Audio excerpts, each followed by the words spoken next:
Join me as we continue working in this XL art journal inspired by my friend Petra. If you've missed the first episode, you can find that linked below, as well as Petra's video, which inspired me to make this. So if you remember, for the cover, I chose this beautiful page here from a vintage music book, and this is available as a freebie for you. It's linked below this video. And then we made 4 signatures using various book pages and other materials that I had been hoarding, and I finally wanted to use them. So these are large book pages. I have some greeting cards in here that I found at my Goodwill, paper bags, etc. So today I want to start out by finishing the cover. So I'm going to take all the signatures out. So we have these 2 cover pieces. Let me give you the measurements. I don't remember if I gave them to you in the last video, just in case I did not. So my cover is approximately 8 3/4 inches or 22.3 centimeters wide, and the height is approximately 11 3/4 inches or almost 30 centimeters. And I had mentioned in the first video that I wanted to strengthen this, because even though this is cardstock, you know, we have a fold here and it kind of seems a little bit too fragile. And I had mentioned that maybe I would add some cardstock to the back, but I decided now that I'm going to add some fabric because I wanted to have a cozy feeling. So I cut these pieces of fabric. And I thought it would be fun to have 2 kinds of fabric, not just one.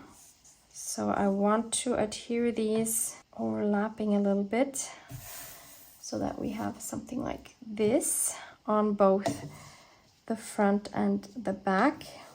So I measured these pieces of fabric so that when I overlap them, they will be just a tiny bit bigger than my cover. I always tear my fabrics because I really love this fuzzy edge.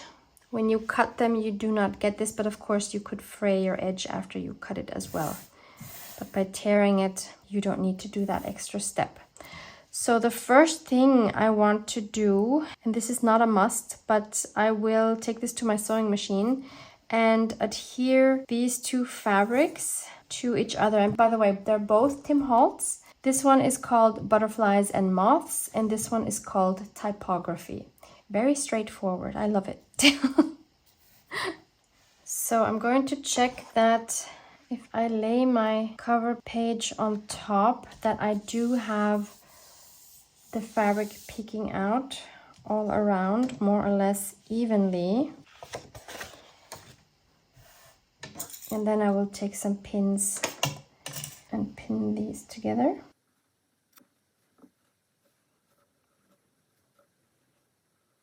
So I'll do that with the other one as well, and then just sew along here. Okay, so I've just stitched them together with a zigzag stitch with some white thread. So again, if you don't want to sew, you just glue them. You don't even have to glue them together first. You can just glue them onto your back cover, overlapping each other. So then I'm just going to take some PVA glue, which I've thinned down a little bit with some water, and spread it on my covers. Make sure that it's completely covered.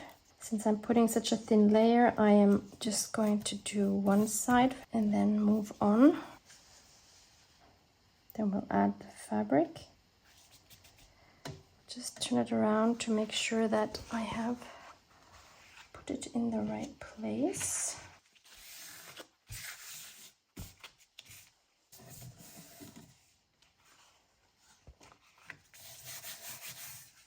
Then let's get rid of this glue here, since I don't want that on the fabric.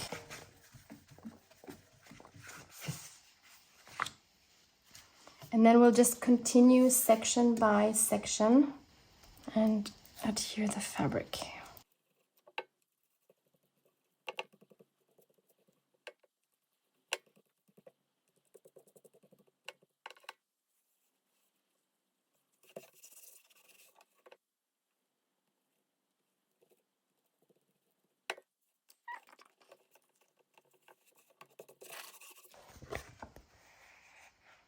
Okay, it's a bit crooked, but we can fix that by cutting some of it off. The important thing is that we see the fabric all the way around our edge. We can tidy up the edges in the next step. So we have the front cover and we do the same thing with the back cover.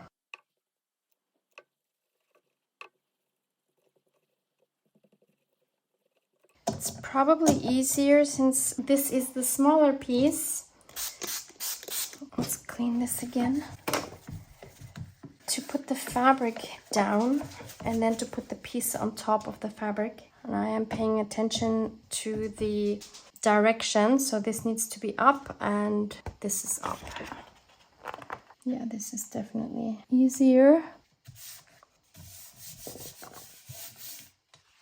At least for that first part, to get it on straight.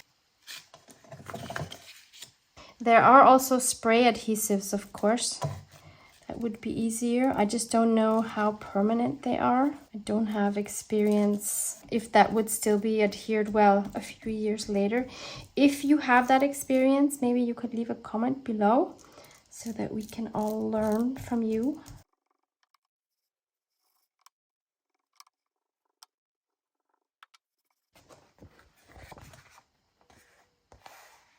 So after these have dried a little bit, I want to also sew around the edges of both the front and the back covers. Again, this is not necessary. This is simply decoration. So I've sewn around it twice with a running stitch with my white thread. Love the way it just kind of finishes the cover off. And I love the way it feels with the fabric. It feels so much sturdier now. So now I just want to, for example, cut off a little bit here. So that's a bit too much for me.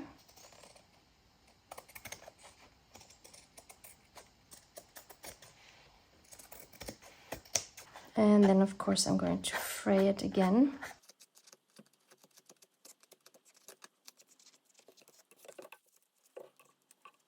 And I'll also cut a little bit here. That's a bit much.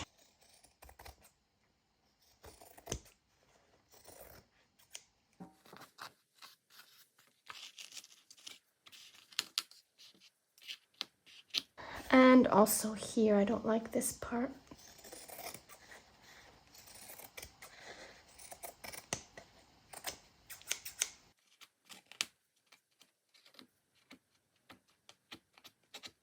Okay, so this one is ready to go now. And I'll also do the same thing with the back cover. I have a few areas here that I'm not so happy with. For example, this here, or even this here on the bottom is a bit too long for me. Maybe it would actually be easier to just take your cover, glue it on a large piece of fabric and then cut around it and then fray your edges. That way you don't have to do this. I like doing things the complicated way. So our covers are ready. So we have the outside, we have the two insides, and that's the back. And now of course we also still need a spine. So I cut this piece of packaging. This just came from an Amazon envelope. If you don't have one of those, maybe you have an express mailer, something like this. This is made out of Tyvek, which is very, very sturdy, same as the Amazon packaging. And if you have neither of that, you could use a paper bag or some sort of packaging. It doesn't have to be the most sturdy thing if you're going to do what I do now. So I cut this to be 2.5 inches or about 6.5 centimeters. This has the same height as my cover. You might wonder, how did I come to 2.5 inches? All I did was I took my signatures and I put them in the cover. And I'm taking into consideration that this is still going to grow a little bit here on the spine. So we're putting this around, and this is going to go on the inside because I don't want to cover this here. I figure this is wide enough to go around and to still have a little bit space to grow. So I'm thinking of putting this together approximately like that. And again, I'm going to cover this piece with fabric, both on the outside and the inside. So I already cut 2 pieces of the same fabrics. I will use this for the outside, the typography one, and the butterflies and moth one on the inside. So same procedure as before.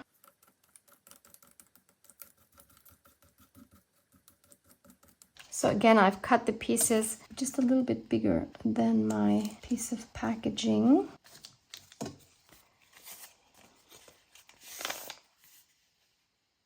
Like that.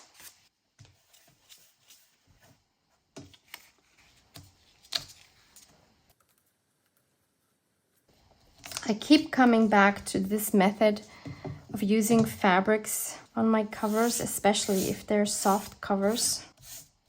I think it adds so much to have a different texture on the inside and the outside, and it just makes the journal so cozy.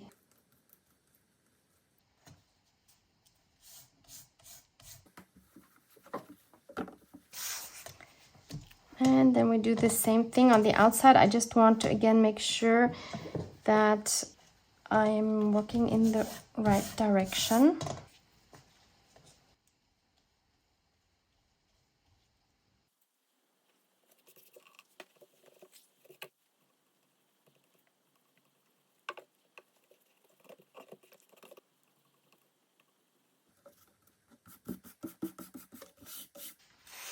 I've sewn around this twice as well. Again, this is purely decoration. You don't need to do that. And finally, I'm going to also sew this piece onto my 2 cover pieces. So I'm just leaving maybe about 1 centimeter on each side to overlap. And again, if you don't want to sew, you glue it on. And since this needs to hold really well, I would not use thinned down PVA glue. I would use maybe a bookbinder's glue or any real strong glue that you have, and put the glue directly onto the edge here, and then put something heavy on it, maybe overnight, to really make sure that this holds in place. And actually, I'm just thinking now, since I have some of the glue left here, I will actually put some on the edge just so that it holds in place while I'm sewing it. So again, this is not what I would do if I was just gluing, because it's not going to hold well enough. And the same on the other side.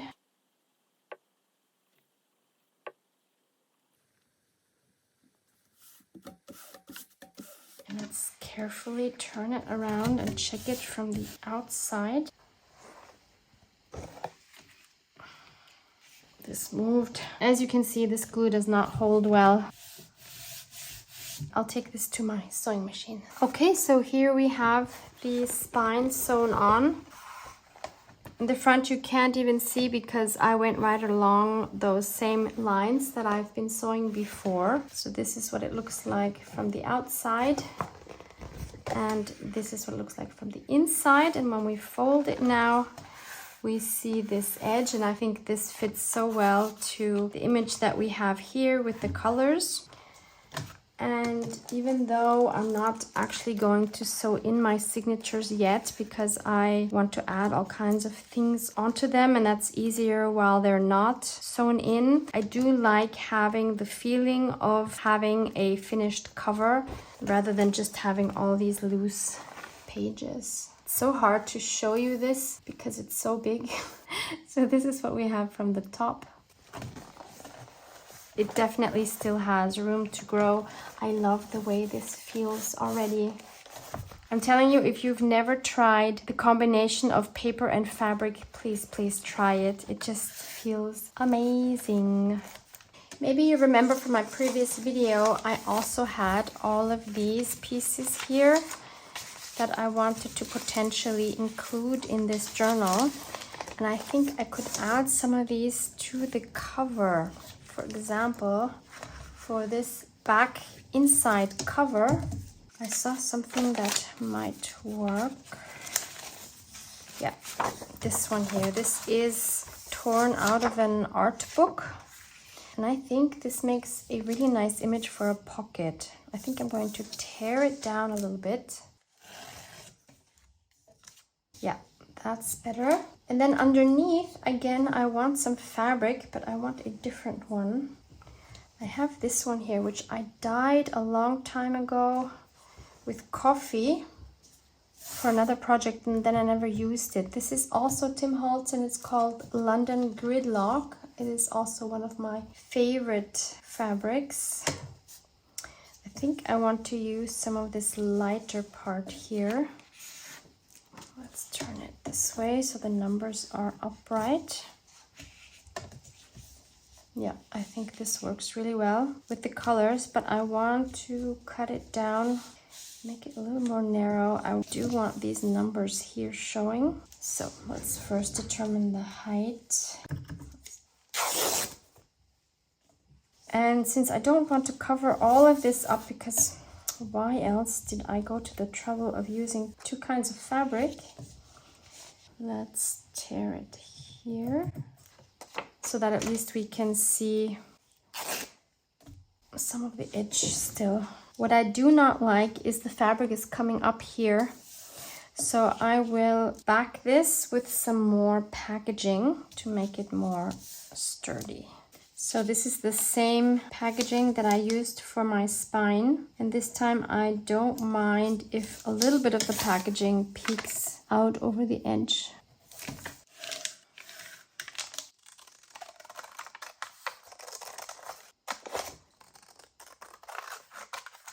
Same procedure as before.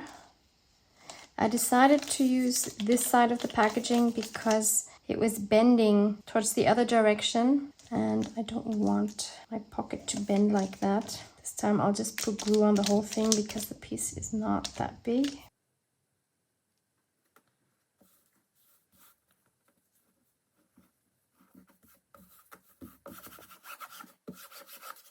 Wow, look at how straight I cut this piece.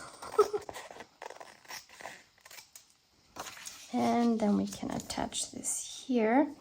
I will ink up these edges using walnut stain as usual.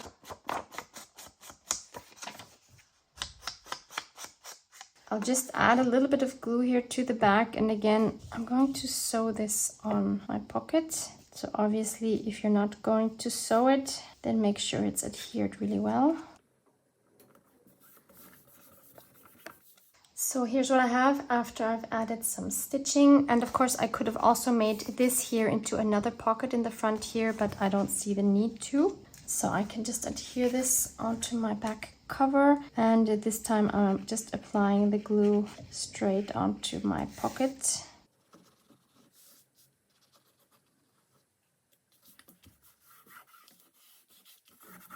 I adhered it so that we can see a little bit of the design, at least on the bottom here. And then I thought maybe we can add something on the front cover as well. I was so torn between just leaving it as it is because it is so gorgeous. But then I thought it's an art journal, so my fingers are itching to alter it somehow. Let's see if we can add something to enhance the cover rather than ruining this beautiful image. One thing we could try is on this one, no, not on this one. Oh, on this one here, which was, I don't know, some kind of a magazine. We have this butterfly, and look how she's holding her hand. Maybe she could have the butterfly on her hand. We could try that. We will lose this bird, but that can't be helped.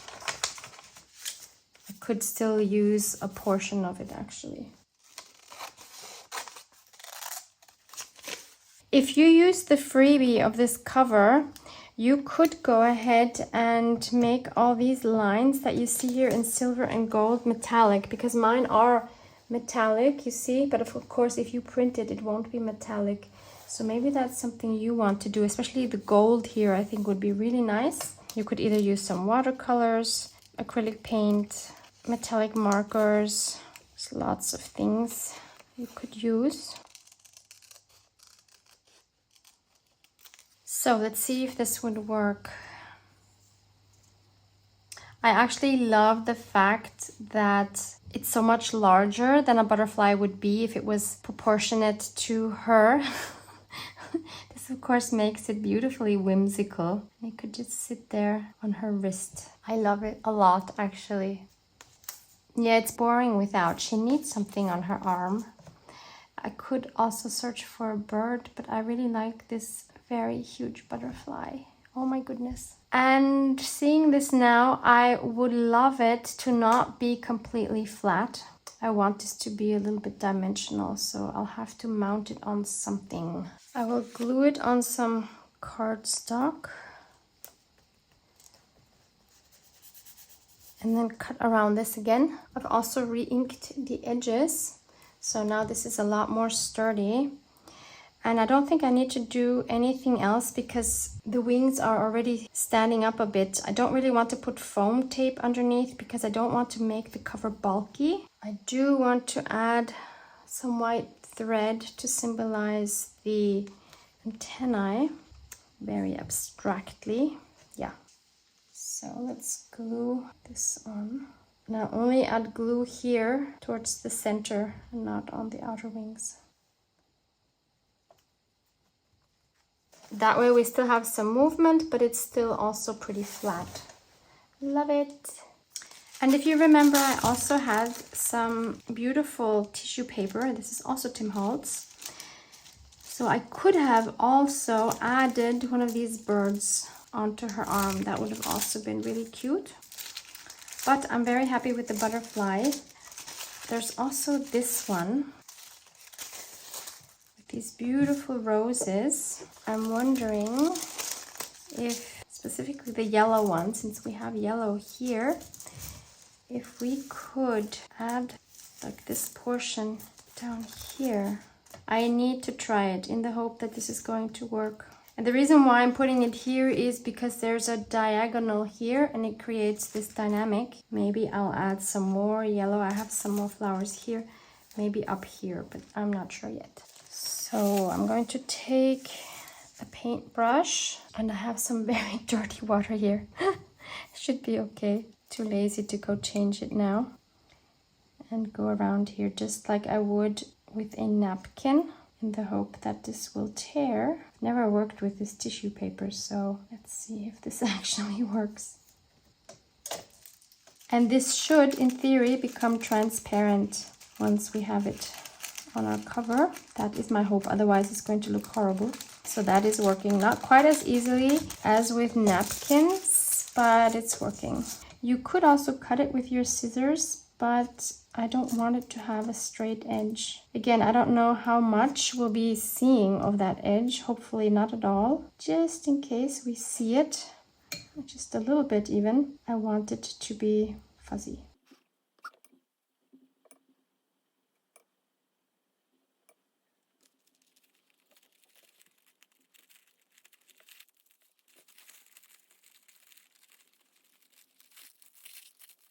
A great alternative to tissue paper like this is, of course, napkin.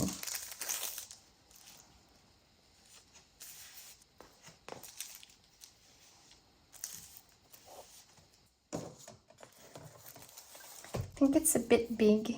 I'll tear it here.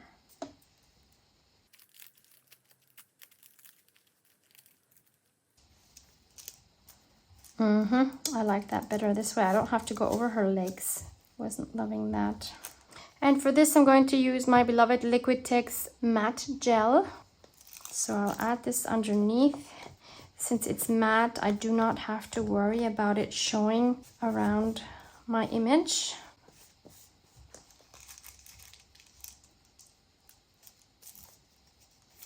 And then I'll just go over it again.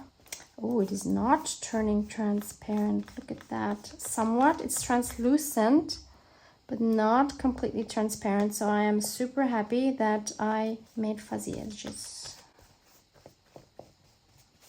So I dried this quickly with my heat gun. So here you see, we definitely see the edges. This really surprises me. So we know now that napkins would actually be better for something like this. They would become, I think, completely transparent if they're white. So going back to my idea to add some more here now, I'm a bit more reluctant. Maybe just a small portion. I would like to cover up this spot here. I am not sure. So I dug out some of my napkins here. I wanted to share a few options with you. I haven't used napkins in such a long time, so this might be fun to do. I just wanted to show you, I would have had these birds as well. These would have been great on her arm, but we have the butterfly and I'm happy with that. But this would have been a cute option. Then I have these yellow flowers, but I think it would be a bit much. Imagine this one here. Yeah, that is just too much. I have these, which I really like. I know it's not yellow, but still I could imagine this flower, for example, over here. I might do that. Then I also have this bird, which has some yellow in it. I have him both ways, so I think it would have to go this way. No, actually, he would have to go this way. Not so sure. I found this one with dragonflies.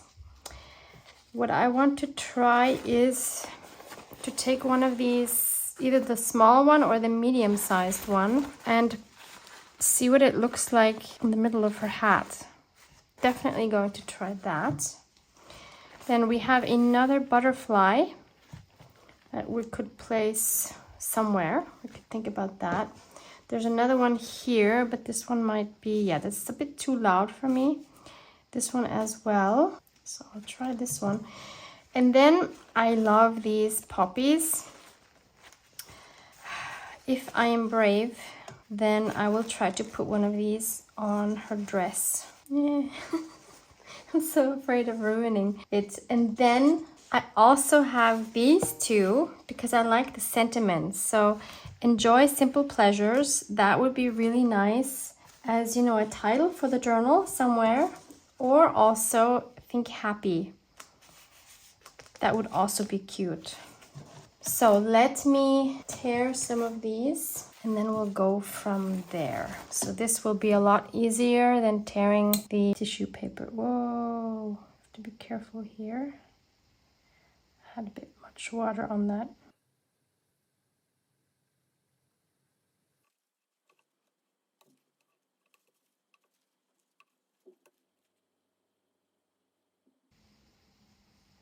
And if you're new to working with napkins, you always first need to separate the napkins. So usually there are 3 layers. Sometimes there's 2 or 4, but usually it's 3. I find that the easiest way to separate them is by using some regular tape. And just placing it on the back.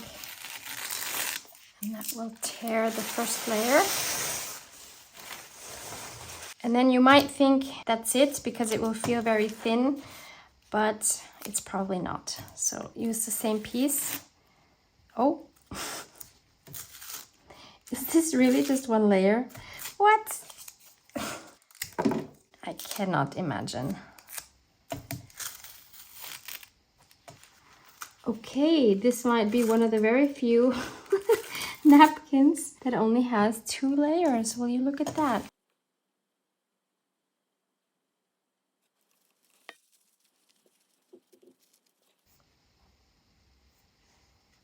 So I have all of my pieces torn. So the dragonfly, either I'll use this one, might be a bit big. This is what the small one looks like. Yeah, I prefer the small one. Let's start off with that.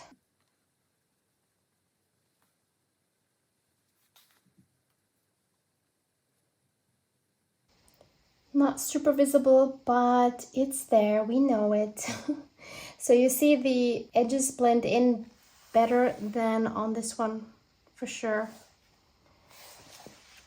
Next, let's check the flower here. Yes, I like that a lot. It helps going from the middle out so that you don't get wrinkles. I've never adhered napkin onto fabric.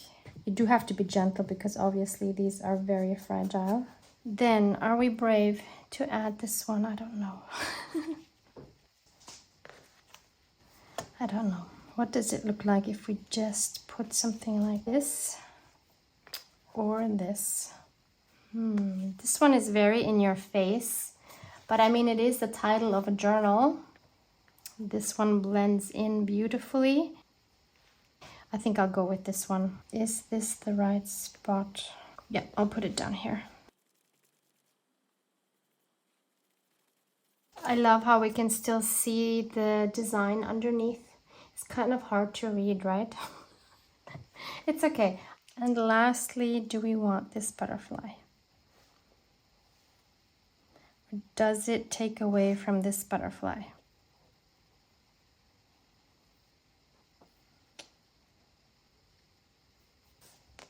They should not be looking into the same direction. So if I want to put it there, I would put it like this. No, let's not do that. So what bothers me is that I have things all the way around here, but I don't really have anything in the middle. So what if we add this one here in addition to the other one?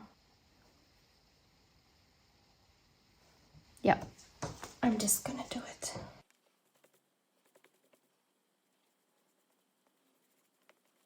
So everything is dry. I'm really happy with how this turned out. No doubt that this was absolutely gorgeous before, but now for me this looks like a cover of an art journal and I've made it my own. So this really makes me happy. So have fun playing with your own art journal cover. Whether you use this freebie or another image, just have fun and play. Love you guys. Mwah, mwah.